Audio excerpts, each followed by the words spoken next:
এখন স্পেস রাশের 2022 সালে একটা কোশ্চেন দেখাবো। কোশ্চেনটার মধ্যে 3টা ফিগার দিয়ে দিছে টোটাল। দেখে একটু ক্রিটিক্যাল মনে হতে পারে, আসলে এটা ক্রিটিক্যাল না, সহজ একটা ম্যাথ। এটার জন্য আমি প্রথম আগের ভিডিওগুলোতে কি বলছিলাম, একটা স্পেস রাশের জন্য আমাদের প্রথমে কি দেখতে হবে, একটা পয়েন্টের মধ্যে কি কি রিয়াকশন আছে টোটাল, রাইট? এখন যদি রিয়াকশনগুলোর ক্ষেত্রে দেখি, এটা এক্স ওয়াই জেড 3টা অ্যাক্সিস একসাথে দিছে দেখে একটু ঝামেলা দেখা দিতেছে। এটা তুমি যদি এটা দিকে নাও তাকাও, শুধু এই দুইটা দিকে দেখো, এই দুইটা থেকেও ম্যাথ হয়ে যাবে। যেমন দেখো, আমি যদি এটা দিকে তাকাই, এটা একটা এলিভেশন, যেটা আমার এদিক বরাবর এক্স এক্সিস, উপর দিক বরাবর কি আমার ওয়াই এক্সিস, রাইট? নিচেরটা দেখো, নিচেরটা কি আমার এদিক বরাবর এক্স এক্সিস, উপর দিক বরাবর কি আমার জেড এক্সিস। এখন যদি এটার দিকে চিন্তা করো, এ পয়েন্টের মধ্যে দেখো কি কি আছে। এ পয়েন্টের মধ্যে এ ওয়াই আছে, আর কোনো কিছু নাই। জেড এক্সিস বরাবর কোনো কিছু নাই, শুধুমাত্র এ ওয়াই আছে, এ এক্স আর এ জেড নাই। তারপর বি পয়েন্টের কথা চিন্তা করো, বি পয়েন্টে দেখো আর বি ওয়াই আর বি এক্স, রাইট? এটার মধ্যে কোনো আর বি জেড নাই, তার মানে বি পয়েন্টের মধ্যে দুইটা আছে, এক্স এক্সিস বরাবর আর ওয়াই এক্সিস বরাবর। সি পয়েন্টটা চিন্তা করো, সি পয়েন্টে কি আছে, সি এক্স সি ওয়াই আছে, আবার দেখো এখানে সি জেডও আছে, তার মানে সি পয়েন্টের মধ্যে এক্স ওয়াই জেড 3 দিকেই আছে। ডি পয়েন্টের মধ্যে চিন্তা করো, ডি পয়েন্টের মধ্যে দেখো এখানে কি ওয়াই এক্সিস আর এক্স এক্সিস বরাবর আছে, এক্স ওয়াই এক্সিস বরাবর আছে, কিন্তু ডি পয়েন্টের মধ্যে এখানেও এক্স এক্সিস মানে ডি জেড নাই, মানে ডি পয়েন্টের মধ্যে এক্স আর ওয়াই এক্সিস বরাবর আছে। ওকে ফাইন, আমরা এখন জেনে ফেলছি যে কোন পয়েন্টের মধ্যে কোন দিক বরাবর রিয়েকশনগুলো আমার আছে। আচ্ছা, এখন আমাদের কি কাজটা, এখন হলো আমাদের কাজটা অর্ডিনেট বের করা। অর্ডিনেটটা আমরা কীভাবে বের করি, আগের ম্যাথগুলোতে কীভাবে বুঝলাম, যে কোনো একটা পয়েন্টকে আমি 0 0 ধরে নিলাম, ধরলাম এই পয়েন্টের মধ্যে এ যেহেতু আগে আছে, সুবিধার জন্য আমরা এ পয়েন্টকে আমরা কী করলাম, 0 0 0 ধরে নিলাম। এখন আমি বি পয়েন্টের অর্ডিনেটটা আমি এর সাপেক্ষে যদি নির্ণয় করি, এদিক বরাবর এক্স এক্সিস, এর থেকে বিটা কত দূরে আছে, 10 4 6 মানে 20, রাইট? এখানে 20 লিখলাম। তারপরে আমার এ থেকে বি পয়েন্ট যেটা আছে, এটা ওয়াই অ্যাক্সিস বরাবর কতটুকু উপরে আছে, এটা কি একই লাইনে আছে, রাইট? উপরে নাই, তার মানে এটা যেহেতু ওয়াই অ্যাক্সিস উপরে নাই, তার মানে এটা ওয়াই এর মান কত হবে, 0 হবে। এখন জেড অ্যাক্সিস বরাবর দেখি, জেড অ্যাক্সিস কোনটা, উপরে নিচে হলো আমার জেড অ্যাক্সিস, কিন্তু দেখো এ আর বি একই লাইনে আছে, রাইট? তার মানে এখানে হবে কত, 0। আচ্ছা ফাইন, এখন সি এর কথা, সি পয়েন্টের কথা যদি চিন্তা করি, সি পয়েন্টের অর্ডিনেট এক্স এক্সিস বরাবর যদি দেখি, এ থেকে সি কত দূরে আছে, 14, 10 + 4, রাইট? 14। এখন সি পয়েন্ট আমার ওয়াই এক্সিস বরাবর কত দূরে আছে, দেখো এ থেকে এ কি লাইনে বরাবর আছে, উপরে নাই, রাইট? তার মানে ওয়াই এর মান কত হবে, এখানে 0 হবে, রাইট? এখন ধরো জেড এক্সিস বরাবর যদি চিন্তা করি, জেড এক্সিস বরাবর কত দূরে আছে সিটা, দেখো এটা হলো এয়ার লাইন, রাইট? এখান থেকে সি কত ডিস্টেন্স দূরে আছে, 5 + 5 মানে কত, 10, রাইট? এই যে 10। এখন আমি ডি পয়েন্টের অর্ডিনেটটা বের করব, এক্স এক্সিস থেকে আমার ডি পয়েন্টটা কত দূরে আছে, দেখো ডি থেকে যদি পারপেন্ডিকুলার একটা লাইন টানি এই পর্যন্ত আসে, রাইট? দেখো পারপেন্ডিকুলার একটা লাইন টানলে এই পর্যন্ত আসে, তার মানে এর থেকে এটা ডিস্টেন্স কত, 10, রাইট? এই দেখো 10। এখন ওয়াই অ্যাক্সিস বরাবর কতটুকু ডিস্টেন্স আছে, এখান থেকে এই পয়েন্টটা যাচ্ছে কত ডিস্টেন্স, এখান থেকে এই পর্যন্ত 20, রাইট? ওয়ার মান 20। এখন জেড এক্সিস বরাবর চিন্তা করব, জেড এক্সিস কোনটা, উপরে নিচে হলো আমার জেড এক্সিস, এটা হলো আমার এক্স এক্সিসের লাইন, রাইট? এখান থেকে এই যে এই পয়েন্ট বরাবর কতটুকু ডিস্টেন্স উপরে আছে আমার, জেড এক্সিস বরাবর 5 ফিট, রাইট? এখানে হলো 5 ফিট। এখন আমাদের কি অর্ডিনেট বের করা শেষ। অর্ডিনেট বের করার পরে আমরা কি দেখবো, এখানে দেখো আমার এক্স এক্সিস বরাবর কয়টা আছে, সি এক্স বি এক্স, দুইটা আননোন আছে, ওয়াই এক্সিস বরাবর আরও বেশি আননোন, রাইট? আমার এখান থেকে সলভ করার কোনো ওয়ে নাই। এখন কী করতে হবে আমাদের, পরবর্তী কন্ডিশনটা কি, পরবর্তী কন্ডিশন হলো এমন একটা পয়েন্ট সিলেক্ট করতে হবে যেটার মধ্যে আমাদের কি আননোন সংখ্যা নাই বললেই চলে, রাইট? এখন দেখো ডি পয়েন্টটি একটা পয়েন্ট আছে, যে পয়েন্টের মধ্যে আননোন নাই, এক্স এক্সিস বরাবর ওয়াই এক্সিস বরাবর দুইটা লোড আছে, ঠিক আছে, কিন্তু সেগুলো কি নোন। তাহলে আমরা কী করবো, ডি পয়েন্টটা প্রথমে নিব, রাইট? দেখো ডি পয়েন্টটা নিলাম, ডি পয়েন্টের মধ্যে কি সামেশন অফ এফএক্সটা নিয়ে নিলাম, রাইট? সামেশন অফ এফএক্স যদি নিয়ে নেই, আমরা কি বুঝাইছিলাম ম্যাথগুলোর মধ্যে, প্রথমে একটা কোএফিশিয়েন্ট নেব, কি ডি পয়েন্ট মানে টিডিএ, টিডিএ একটা কোএফিশিয়েন্ট নিলাম, কোএফিশিয়েন্ট নিলে কী করবো, এ থেকে ডি বিয়োগ করবো, এক্স এক্সিস বরাবর নিতেছি, শুধুমাত্র এক্সের যে মানগুলো আছে এক্সের মানগুলোর মধ্যে কম্পেয়ার হবে, দেখো 0 - 10, তারপর কী করবো 0 - 10, টিডিবি, টিডিবি লিখলাম, টিডিবি যদি লিখি তাহলে কত হবে, ডিবি বি থেকে বিয়োগ হবে 20 - 10, 20 - 10 প্লাস টিডিসি, টিডিসি কত হবে 14 মাইনাস 10, 14 মাইনাস 10। এখন আমার কি এক্স এক্সিস বরাবর একটা ভ্যালু ছিল, ভি এর মান ছিল, রাইট? এক্স এক্সিস কোনটা? এইটা 25, এটা কি লেফট থেকে রাইটের দিকে গেছে মানে পজিটিভ, রাইট? প্লাস 25 আমরা এখানে লিখলাম। তারপরে এখন কি সামেশন অফ এফ ওয়াই নেব। সামেশন এফ ওয়াই যদি নেই তাহলে টি ডি এ যদি নেই, দেখো এই 0 মাইনাস 20 প্লাস টি, দেখো 0 মাইনাস 20 প্লাস টি ডিবি কত হবে? ডিবি 0 মাইনাস 20, টি ডিবি 0 মাইনাস 20। টি ডিসি যখন নেই তখন কী লিখবো? ডিসি কত? এটাও 0 মাইনাস 20, কত? 0 মাইনাস 20। এখন দেখো ওয়াই অ্যাক্সিস বরাবর কত ছিল এখানে মান? Downward 30, right? ডাউনওয়ার্ড উপর থেকে নিচের দিকে মানে কত? -30, রাইট? এখন কি -30কে যদি আমি ওই দিকে নিয়ে নিই +30 হয়ে যাবে।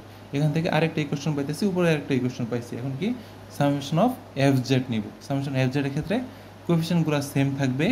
টি ডিএ যখন নিব 0 মাইনাস 5, টি ডিবি যখন নিব 0 মাইনাস 5, টি ডিসি যখন নিব 10 মাইনাস 5। দেখো 10 মাইনাস 5, তিনটা ইকুয়েশন, তিনটা আননোন। এখান থেকে আমরা কি করতে পারবো? সরাসরি তিনটা কোএফিসিয়েন্ট ক্যালকুলেটর বসে বের করে ফেলতে পারবো। এখন ডি পয়েন্ট থেকে আমাদের তিনটা কোএফিসিয়েন্ট বের হয়ে গেছে। এরপরের স্টেপটা আমাদের কি ছিল? যে পরবর্তী কোন পয়েন্টের মধ্যে সবচেয়ে কম আননোন আছে। এখন দেখো এ পয়েন্টের মধ্যে 2টা আননোন, সি পয়েন্টের মধ্যে 3টা আননোন আছে, রাইট? বি পয়েন্টের মধ্যে 2টা আননোন আছে। এখন এ বা বি যে কোনো একটা, এ পয়েন্টের মধ্যে একটা আননোন আছে, রাইট? বি পয়েন্টে 2টা, সি পয়েন্টে 3টা আননোন আছে। তাহলে আমাদের কাজটা কি হবে? সবচেয়ে কম আননোন আছে যেটা, সেটা সিলেক্ট করা। তার মানে একে আমার সিলেক্ট করতে হবে। এর মধ্যে শুধুমাত্র ওয়াই এক্সিস বরাবর আমার কি আছে? একটা রিঅ্যাকশন আছে। এখন আমি কি করলাম? এ পয়েন্টটা নিলাম, ঠিক আগের মতোই সামেশন এফ এক্স নিলাম। এফ এক্স নিয়ে কী হবে?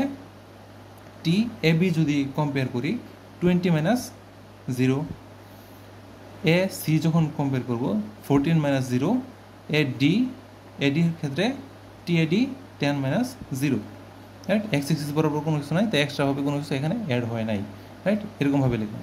তারপরে এখান থেকে একটা ইকুয়েশন পেয়ে গেলাম। এখানে টি আইডির মানটা আমরা অলরেডি বের করে ফেলছি। দেখো টি আইডির মানটা বের করছি, এটা আমি সরাসরি এখানে বসাই দিলে 2টা আননোন থাকতেছে, একটা সমীকরণ হইতেছে। এখন কী করবো? সামেশন এফ ওয়াই নিব। এফ ওয়াই যদি নেই, সেমভাবে বারবার দেখাইতেছি তোমাদের বোঝার সুবিধার জন্য। দেখো টি এ বি যখন বের করবো 0 minus 0, T S C 0 minus 0, তারপরে টি এডি যখন নিব 20 মাইনাস 0 হবে, রাইট? কোনটা থেকে কোনটা বিয়োগ করবা এই জিনিসটা খুবই ইম্পর্টেন্ট, নয়তো প্লাস মাইনাসের সমস্যা হয়ে যেতে পারে। রাইট? তুমি যখন যে পয়েন্টটা নিয়ে কাজ করবে এই পয়েন্টটা কী হবে? সবসময় মাইনাসের পরে হবে, রাইট? আচ্ছা ফাইন। তার মানে যখন এই 2টা বের করে ফেললাম, এটার মধ্যে টি এ বির মান 0 হয়ে যেতেছে, কারণ এখানে 0 ছিল, এটাও 0 হয়ে যেতেছে, রাইট? টি এডির মান আমরা এখান থেকে বের করছি, এটা যদি আমরা এখানে বসে দিই কী পাইতেছি? আমরা এখানে এ ওয়াই এর ভ্যালু পাইতেছি, রাইট? দেখো এ ওয়াই ছিল এই দিক বরাবর, নিচে থেকে উপর দিকে মানে পজিটিভ, এই জন্য কি হচ্ছে প্লাস এ ওয়াই লিখছি, এখানে এ ওয়াই এর ভ্যালুটা বের হয়ে গেছে। তারপর ঠিক একইভাবে সামেশন এফ জেড যদি করি, এফ জেড করলে আরেকটা কোএফিসিয়েন্ট বের হয়ে যাচ্ছে, মানে টোটাল 2টা কোএফিসিয়েন্ট আমরা এখানে পাইতেছি, আর ডি পয়েন্ট থেকে 3টা কোএফিসিয়েন্ট পেয়েছিলাম। টোটাল 5টা কোএফিসিয়েন্ট আমরা পেয়ে গেছি 2 পয়েন্ট থেকে, রাইট? এখন কি করব? পরবর্তীতে আমার এমন একটা পয়েন্ট সিলেক্ট করতে হবে যেটার মধ্যে আরও কম রিঅ্যাকশন আছে। যেমন দেখো বি পয়েন্ট আর সি পয়েন্টটা বাকি আছে আমার। বি পয়েন্টের মধ্যে 2টা আননোন রিঅ্যাকশন, সি পয়েন্টের মধ্যে 3টা আননোন রিঅ্যাকশন। তাহলে অবশ্যই আমরা কী করবো? বিটা সিলেক্ট করবো। আর বিটা যদি সিলেক্ট করি, বি এর মধ্যে কি এক্স এক্সিস বরাবর আছে আর ওয়াই এক্সিস বরাবর আছে, জেড এক্সিস বরাবর নাই। তার মানে বি পয়েন্ট নিয়ে যখন আমি কাজটা করব, তখন কি করব? যখন সামেশন অফ এফ এক্স নিলাম, তখন কী করবো? টি বি এ, ঠিক আগের মতোই টি বি এ, শুধু আমি একটা দেখাই দিই। এই টি বি এ যখন চিন্তা করবো, তখন কী করবো? 0 মাইনাস 20, 0 মাইনাস 20।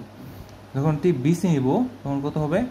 14 মাইনাস 20। টি বিডি যখন নিব তখন হবে 10 মাইনাস 20, 10 মাইনাস 20। এখন কী ছিল আমার? এই পয়েন্টের মধ্যে একটা রিঅ্যাকশন ছিল, রাইট? বি পয়েন্টের মধ্যে এটা কি? লেফট টু রাইট মানে positive, plus bx, right? Plus bx দিলাম। সবগুলো শুধু টি বিসির মানটা জানি না আর বিএক্সের মানটা জানি না, রাইট? এখান থেকে আমরা এই কোয়েশ্চেন লিখলাম, ঠিক একইভাবে সামেশন এফ ওয়াই লিখলাম, রাইট? আশা করি এটা পারবা। তারপরে সামেশন অফ এফ জেড নিলাম, ঠিক একইভাবে ক্যালকুলেশন করার পরে এখান থেকে তোমরা বিএক্সের মান বের করে ফেলতে পারবা। আর এখানে একটা কোএফিসিয়েন্টের মান থাকে, ওইটাও তোমরা এখান থেকে বের করে ফেলতে পারবা। তাহলে আমরা অলরেডি এক্স এক্সিস বরাবর যেটা ছিল, এক্স এক্সিস বরাবর কী ছিল? বিএক্সের মান ছিল, এটা বের করে ফেলছি। আর একটা এক্সিস বরাবর আছে 25, আর আরেকটা এক্সিস বরাবর আছে সিএক্স, শুধুমাত্র এটাই আননোন। bx আর 25 আমাদের নোন এখন, রাইট, বের করে ফেলছি আমরা। তার মানে আমরা যদি পুরো স্ট্রাকচারটার মধ্যে সামেশন অফ fx অ্যাপ্লাই করি, তার মানে কি হবে bx plus 25 plus cx is equal two 0। দেখো আমরা কী করছি, হোল স্ট্রাকচারের মধ্যে যখন আমরা সামেশন অফ fx করছি তখন আমি 3টা ইজ ইকুয়াল টু 0 লিখছি, এখান থেকে আমার cx এর মানটা বের হয়ে গেছে, রাইট। এখন আমার আরেকটা মাত্র আননোন থাকে কি, আর দুইটা আননোন থাকে, এটা হল কি cy আর একটা হচ্ছে cz, রাইট। ওয়াই অ্যাক্সিস বরাবর এ ওয়াই এর ভ্যালু আমরা বের করে ফেলছি, বি ওয়াই এর ভ্যালু বের করে ফেলছি, রাইট। -30 মানে এটা তো জানাই, শুধুমাত্র সি ওয়াইটা জানি না। তার মানে হোল স্ট্রাকচারের মধ্যে আমি যদি এফ ওয়াই বরাবর যদি একটা সামেশন নেই, এফ ওয়াই বরাবর একটা সামেশন নেই, সেক্ষেত্রে আমার কি সি ওয়াই এর ভ্যালুটা আমার এখান থেকে বের হয়ে যাবে।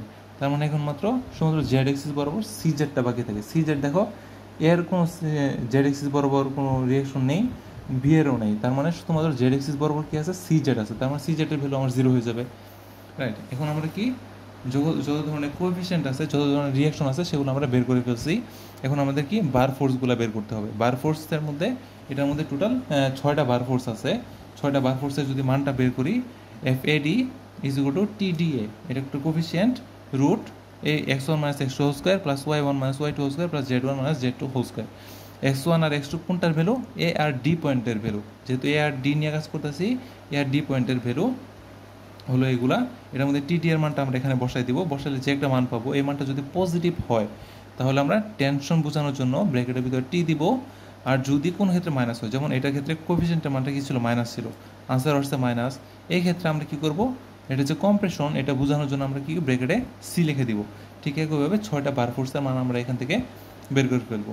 আশা করি এই ম্যাথটা তোমরা বুঝতে পারছো।